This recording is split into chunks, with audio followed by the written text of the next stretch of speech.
আসসালামু আলাইকুম রহমতুল্লাহ।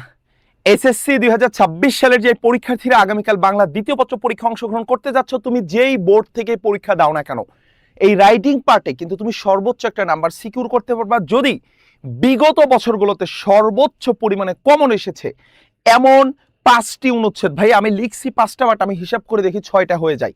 আমি 6টি অনুচ্ছেদ তোমার জন্য আজকে নিয়ে এসেছি, যে প্রত্যেকটা অনুচ্ছেদ আমি অ্যান্সার সহ তোমার জন্য এনেছি।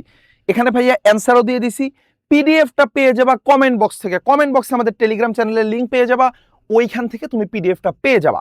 সবাই পিডিএফটা অবশ্যই ডাউনলোড করে নেবে, ক্লাসের শুরুতে এটা বলে দিচ্ছি। আমি যে 6টা অনুচ্ছেদ তোমার জন্য নিয়ে এসেছি, আজকের ক্লাসে আমি তোমাকে শিখিয়ে দেব কিভাবে অনুচ্ছেদ লিখতে হবে, কত পেজ লিখতে হবে, এবং কোন 6টা অনুচ্ছেদ পড়লে তুমি তোমার অনুচ্ছেদের সর্বোচ্চ নাম্বার সিকিউর করতে পারবা। চলো শুরু করা যাক। আমি তোমার জন্য ভাইয়া প্রথমে যে অনুচ্ছেদটা এনেছি, আমি একটা কথা বলে দেই, আমার এইখানকার স্ট্রাকচারটা ভুল। আমি যেই স্ট্রাকচারে এখানে লিখেছি, আমার এই স্ট্রাকচারটা একটা ভুল স্ট্রাকচার। তোমার কিন্তু এইভাবে লেখা যাবে না, লেখাটা এইরকমই থাকবে, কিন্তু হতে হবে কি স্ট্রাকচারটা চেঞ্জ হবে। স্ট্রাকচার কেমন, এই যে দেখো আমি মাঝখানে স্পেস রাখছি, এই স্পেসটা রাখা যাবে না, স্পেসটা রাখা যাবে না, মানে এক টানে শেষ করতে হবে, মাঝে কোনো ফাঁকা থাকবে না। তাহলে আপনি স্পেস দিচ্ছেন কেন? আমি তোমাকে, তুমি যেন সহজে পয়েন্টগুলো মুখস্থ করে ফেলতে পারো, পয়েন্টগুলো যেন মাথায় সেট করে ফেলতে পারো, এই পড়ার সময় এই স্ট্রাকচারে পড়বা। বাট লেখার সময় কি করবা ভাইয়া? লেখার সময় তোমাকে এই স্ট্রাকচারে লিখতে হবে। এখানে তুমি লিখলা হ্যাঁ যে নারী শিক্ষা, এই যে নারী শিক্ষাটা লিখছো, লিখে ভাইয়া এই যে নারী শিক্ষা লেখা শুরু করবা ভাইয়া, এটা চলতেই থাকবে চলতেই থাকবে, এটার মাঝে কোনো স্পেস দেওয়া যাবে না। This is paragraph. ইংরেজিতে যেটা প্যারাগ্রাফ লেখো না ভাইয়া, সেটাই হলো বাংলায় অনুচ্ছেদ। এই অনুচ্ছেদ থেকে তুমি কিন্তু 10 আউট অফ 10 মার্ক নিশ্চিত করতে পারবা। 10 যদি নাও পাও, 8 থেকে 9 খুব ইজিলি সিকিউর করতে পারবা। 8 থেকে 9 যদি তুমি জাস্ট এই 6টা অনুচ্ছেদ পড়ো। এবং ভাইয়া এইটা এক টানে লিখতে হবে। কতটুকু লিখবো ভাইয়া? কত পেজ লিখলে ভালো হবে? 2 থেকে 3 পেজ, 2 থেকে 3 পেজ। কারণ কারো কারো লেখা ভাই 1 পেজে লেখে 9 লাইন, কেউ কেউ 1 পেজে লেখে 17 লাইন। সবার তো লেখা একরকম না। সেজন্য আমি যতটুকু লিখে দিয়েছি এইখানে মূল ভাবটা চলে আসছে। আমি তোমাকে একদম মূল ভাবটা দিয়ে দিয়েছি। তুমি যদি এইটুকু লেখা লিখতে পারো, ইনশাল্লাহ তুমি 10 আউট অফ 10 পেয়ে যাবা, ইনশাল্লাহ। তাহলে ভাইয়া আমি কয়টা দিয়েছি দেখো, লিখবা কিভাবে সেটাও দেখাই দিলাম। এই স্ট্রাকচারে তুমি মানে এক টানে লিখবা, মাঝে কোনো স্পেস রাখা যাবে না। 2 পেজ লেখো, ঠিক আছে? এবং কোনো পয়েন্ট করা যাবে না।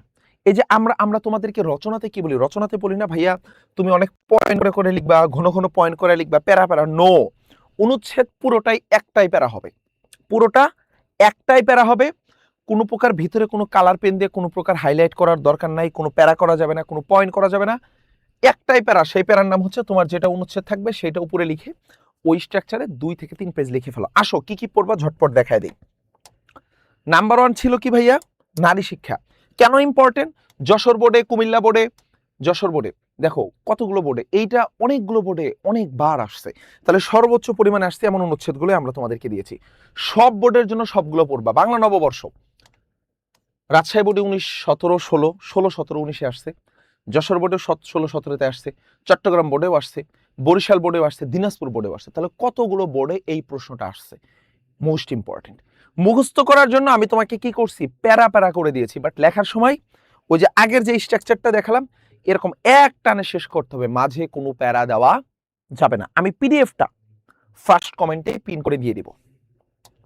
3 নম্বরে আসো, 21-এর বইমেলা মোস্ট ইম্পর্টেন্ট। এটা যে কতবার আসছে, ময়মনসিংহ বোর্ডে 23, 24, সিলেট বোর্ডে 23-এ, এটা 26 না, সরি এটা ভুল হয়ে গেছে, এটা 25 হবে।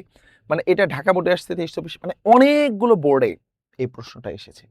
একবার না একাধিকবার আসছে প্রত্যেকটা বোর্ডে।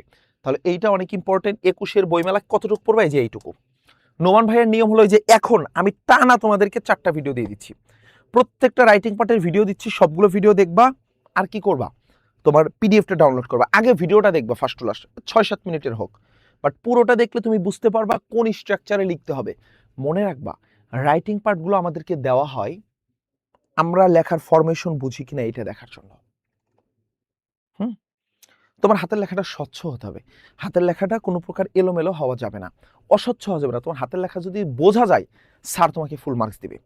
বলবো ভাই অমুকের হাতের লেখা আমার চেয়ে অনেক বেশি সুন্দর, নো, তোমার হাতের লেখাটা এভারেজ সুন্দর, বাট তোমার মূল ভাবটা প্রকাশ করতে পেরেছো, মূল পয়েন্টটা তুমি তুলে ধরতে পারছো, তুমি ফুল মার্ক পেয়ে যাবে ইনশাল্লাহ। কথা বুঝতে পারছো?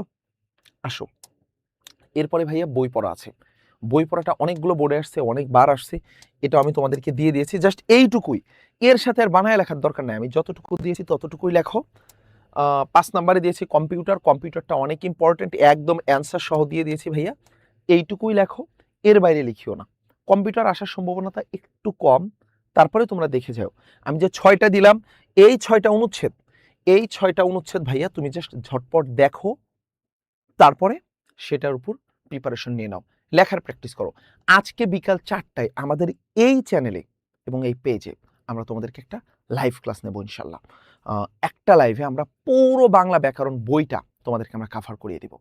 আমরা গতকাল 230টা এমসিকিউ পড়িয়েছিলাম, বাট শুধু 230টা এমসিকিউ পড়ে তুমি 30টা কমন পাবা না। 30টা কমন পেতে হলে পুরো বাংলা ব্যাকরণের বইটা ক্লাস করতে হবে। আমি একদম বইটা অলরেডি দাগায় ফেলছি, আমি দাগিয়ে রাখছি, তোমাদেরকে জাস্ট ওই দাগানো বইটাই পড়াবো। বুঝতে পারছো?